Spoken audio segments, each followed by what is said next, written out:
ओम जपा कुसुम समकासम काश्यपेयम महादुतिम तमो अरिम सर्व पापघनम प्रणतो अस्मिन दिवाकरम। ज्योतिष के इस मंच पर मैं पंडित आशीष वस्त उपस्थित हूँ आप सभी प्रबुद्ध दर्शकों के समक्ष सूर्य गोचर से संबंधित इस वीडियो को लेकर के। और आज हम बात करेंगे कि सूर्य देव का मेष राशि में गोचर सभी राशियों के लिए कैसा रहेगा, क्योंकि सूर्य देव यहाँ पर उच्च के होने जा रहे हैं। देखिए दर्शकों, सूर्य गोचर का सीधा सा अर्थ है कि सूर्य का एक राशि से दूसरी राशि में प्रवेश करना। जब सूर्य राशि परिवर्तन करते हैं तो इसे सूर्य संक्रांति के नाम से भी जाना जाता है। वैदिक ज्योतिष के अनुसार सूर्य एक राशि में लगभग 1 महीने की अवधि तक संचरण करते हैं और इस दौरान वह विभिन्न राशियों के अलग अलग भावों में स्थित होकर के उन्हें प्रत्यक्ष या अप्रत्यक्ष रूप से प्रभावित करते हैं। 12 राशियों में से सूर्य देव सिंह राशि के स्वामी हैं और तुला राशि में नीच के होते हैं और मेष राशि में उच्च के होते हैं। वैदिक ज्योतिष में सूर्य को आत्मा का कारक माना जाता है, सूर्य को पिता का कारक माना जाता है। किसी भी व्यक्ति का आत्मबल कुंडली में सूर्य की स्थिति से ही देखा जाता है। सूर्य अग्नि तत्व, क्षत्रिय वर्ण, लाल रंग के प्रतीक और पूर्व दिशा के स्वामी माने जाते हैं। हमने आपको पूर्व में भी बताया कि ये मेष राशि में उच्च के होते हैं और तुला राशि में नीच के होते हैं। चंद्रदेव हो गए, मंगल हो गए, गुरु हो गए, ये सूर्य के परम मित्र हैं, जबकि शुक्र, शनि, राहु और केतु ये सूर्य के शत्रु ग्रह माने जाते हैं। वहीं राजकुमार बुध ग्रह के साथ ये समभाव रखते हैं।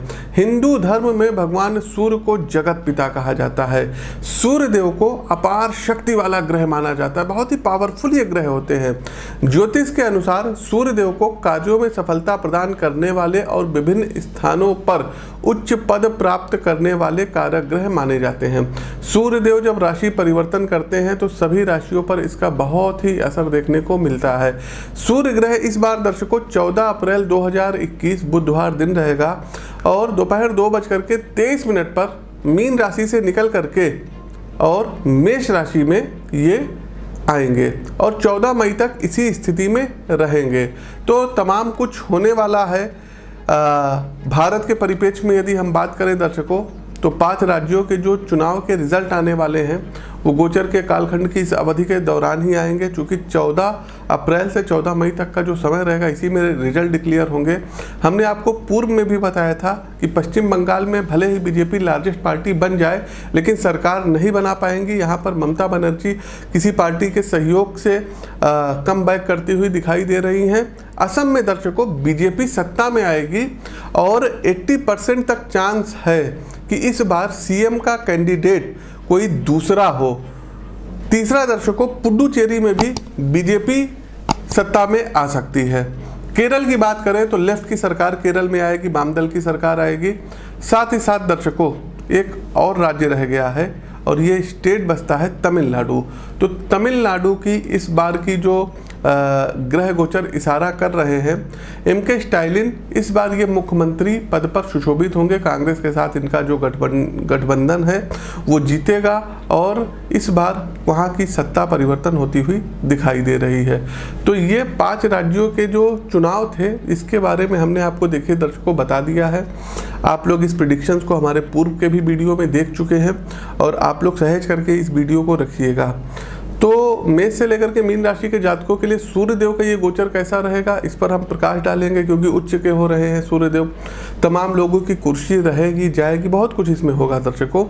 आगे बढ़ने से पहले आपको बता दें कि प्रस्तुत राशिफल सिर्फ और सिर्फ सूर्य देव को ही मानक मान करके बनाया गया है। आपकी वास्तविक कुंडली में सूर्य देव की क्या स्थिति है और अन्य ग्रहों की क्या स्थिति है ये तथ्य भी विचारणीय रहता है। तो यदि आपके जीवन में कोई बाधाएं आ रही हैं तो आप अपनी जन्म कुंडली का विश्लेषण करवा सकते हैं। स्क्रीन के दिए गए नंबरों पर आप संपर्क कर सकते हैं। दूसरा दर्शकों, मात्र 999 में आप अपनी जन्म कुंडली को सॉफ्ट कॉपी में अपने ईमेल पर या अपने व्हाट्सएप पर या अपने गूगल ड्राइव पर हमारे संस्थान से मंगवा सकते हैं।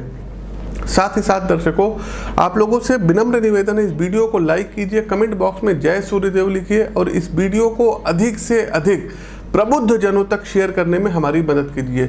साथ ही साथ दर्शकों, जो भी भविष्यवाणी हमने पूर्व में की थी कि जब मंगल का राशि परिवर्तन हुआ था, वृषभ में मंगल देव गए थे, तो क्या हुआ था, हमने कहा था अग्निजनित घटनाएं घटित होंगी। तो उड़ीसा के जंगलों में आग लगी, इसके बाद जो है यूपी के मिर्ज़ापुर के जंगलों में आग लग गई, मुंबई के कोविड हॉस्पिटल में आग लग गई, गुजरात के प्लास्टिक फैक्ट्री में आग लग गई।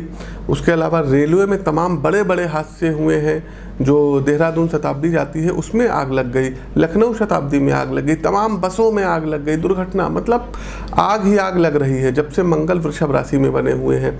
किसी बड़े देश में आग की घटना घटित हो सकती है, जंगल में कहीं पर आग लग सकती है, चाहे वो अमेरिका हो, चाहे वो कनाडा हो, ऑस्ट्रेलिया हो, भारत में भी किसी जंगल में, किसी वन में आग लगती हुई प्रतीत हो रही। तो ये सब देखिए दर्शकों, भविष्यवाणी है।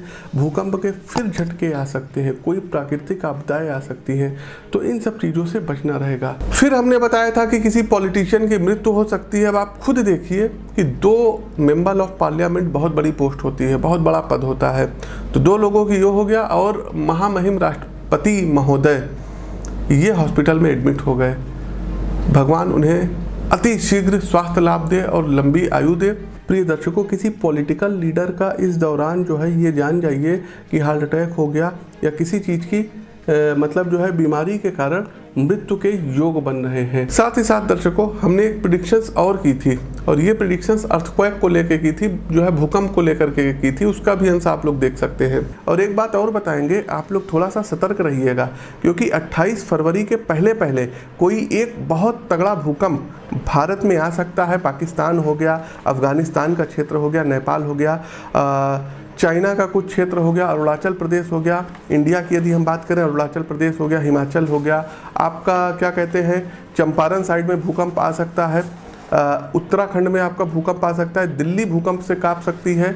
और दर्शकों एक बात बताना चाहेंगे, जम्मू हो गया, लद्दाख का क्षेत्र हो गया, यहाँ भूकंप आ सकता है और बहुत तगड़ा भूकंप आएगा। तो थोड़ा सा आप लोग आगाह रहिएगा, स्वस्थ रहिएगा, सुरक्षित रहिएगा। साथ ही साथ दर्शकों, हमने प्रेडिक्शंस की थी कि देश में कोई वायुयान जनित घटनाएं घटित हो सकती हैं, और 17 मार्च को एमपी में एक MiG-21 क्रैश हो गया और उसमें एक हमारे जवान की शहादत हो गई।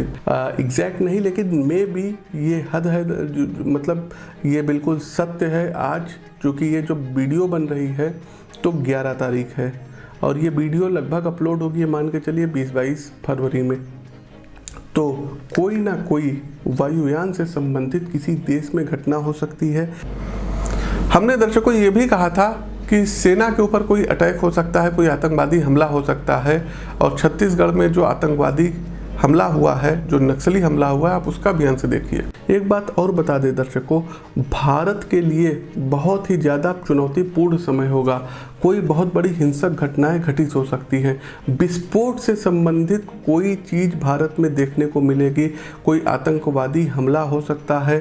साथ ही साथ कहीं आपको जो है दिखाई पड़ेगा कि किसी का मर्डर हो गया अचानक से। तो इन सब चीज़ों में ज़्यादा मतलब जो है वृद्धि देखने को मिलेगी। तो दर्शकों, ग्रह गोचर बहुत कुछ इशारा करते हैं। तो आपकी जन्म कुंडली में ग्रह गोचर क्या इशारा कर रहे हैं, इसके लिए तो आपको विश्लेषण ही करवाना पड़ेगा। खैर आगे बढ़ते हैं। मकर राशि, देखिए राजसी ग्रह माने जाने वाले सूर्य ग्रह चूँकि आपके चतुर्थ भाव में आएंगे। चतुर्थ भाव माता का, सुख का, संपत्ति का प्रतिनिधित्व करता है और अपनी उच्च राशि में रहेंगे। तो सूर्यदेव का ये जो गोचर रहेगा मकर राशि के जातकों के लिए अच्छे परिणाम लेकर के आया है।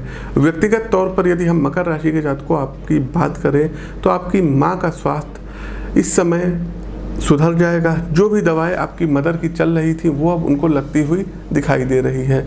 साथ ही साथ दर्शकों, चतुर्थ भाव चूँकि प्राप्ति का भी होता है, तो कोई भूमि से संबंधित टुकड़ा आप लोग प्राप्त कर सकते हैं, कोई आप लोग वाहन ले सकते हैं, कोई पैतृक संपत्ति आपको प्राप्त हो सकता है, कोई मुनाफा आपको मिल सकता है, कोई नई कार आप ले सकते हैं। आपके पास कोई कार है तो आप उसको एक्सचेंज करके भी ले सकते हैं। टेक्नोलॉजी से रिलेटेड कोई महंगा गैजेट आप लोग क्रय कर सकते हैं। साथ ही साथ जीवन साथी की यदि हम आपके बात करें तो उनके कैरियर में महत्वपूर्ण वृद्धि होने के आसार मिल रहे हैं। आपके पार्टनर को कोई नई नौकरी, कोई नई जॉब मिल सकती है। देखिए, यदि आप लोगों ने सोच लिया है कि आपके घर में कुछ कमी आ गई है तो घर से जुड़ी हुई कोई मरम्मत या निर्माण का काम आप लोग कराते हुए दिखाई दे रहे हैं। खर्चे आपके इस माह बहुत ज़्यादा बढ़ेंगे। देखिए सूर्यदेव का जो गोचर होगा ये बेतहाशा खर्चे भी कराएगा, लेकिन चीज़ों को भी दिलवाएगा। क्योंकि 5वें घर के स्वामी शुक्र के साथ स्थित हैं, तो ये इंडिकेट कर रहे हैं इस अवधि के दौरान शोध हो गया, PhD आदि में शामिल छात्रों को उनके कैरियर से जुड़ी कुछ अच्छी खबर मिल सकती है यदि आप लोग शोध के विद्यार्थी हैं। साथ ही साथ 4थे घर में उच्च के सूर्य, इनकी पूर्ण सप्तम दृष्टि 10वें घर पर है, तो ये एक प्रकार से शुभ संकेत है कि यदि अभी तक आप बेरोजगार हैं, प्रयास कर लीजिएगा, कोई नौकरी आपको प्राप्त हो सकती है। साथ ही साथ दर्शकों, यदि नौकरी में कोई परेशानी आपकी चली आ रही थी, तो यदि आप लोग गेहूं और गुड़ का दान संडे वाले दिन करना शुरू कर देंगे तो परेशानियां आपकी दूर हो जाएगी। साथ ही साथ नौकरी में भी आपके ऊपर कोई एलिगेशन लग सकता है, कोई मिथ्या आरोप लग सकता है, तो पेशेंस बनाए रखिएगा और धैर्य से काम रखिएगा और किसी के साथ टकराव से आपको बचना रहेगा। साथ ही साथ जो भी समस्याएं अब चली आ रही थी, तो मित्रों के माध्यम से अब वो समस्याएं दूर होंगी। आपके छोटे भाई बहन आपकी हेल्प करने के लिए आगे आएंगे। बात करें यदि हम आपके स्वास्थ्य की, तो स्वास्थ्य के लिहाज से दर्शकों गाड़ी चलाते समय आपको विशेष ध्यान रखने की सितारे सलाह दे रहे हैं, अन्यथा आपको तो चोट लगे ही लगेगी, आप दूसरों को भी चोटिल कर सकते हैं। उपाय के तौर पर करना क्या रहेगा, तो देखिए सूर्य नमस्कार आपको करना रहेगा और महामृत्युंजय मंत्र की एक माला का जाप करिए। संडे के दिन नमक अवॉइड कर दीजिएगा, गेहूं हो गया, गुड़ हो गया, तांबे का डोनेट आपको करना रहेगा। तो प्रिय दर्शकों, सूर्य गोचर से संबंधित प्रस्तुत राशिफल कैसा लगा कमेंट बॉक्स के माध्यम से हमें अवगत अवश्य कराइए। नए हैं तो चैनल को सब्सक्राइब करिए, बेल आइकन दबाइए। फेसबुक पेज पर देख रहे हैं तो हमारे इस पेज को फॉलो कीजिए, इस वीडियो को लाइक कीजिए, अधिक से अधिक प्रबुद्ध जनों के साथ इस वीडियो को शेयर कीजिए। अपनी वाणी को विराम देते हुए ज्योतिष के इस मंच से मैं पंडित आशीष वत्स आप सभी प्रबुद्ध दर्शकों से विदा लेता हूँ। नमस्कार, जय श्री राम।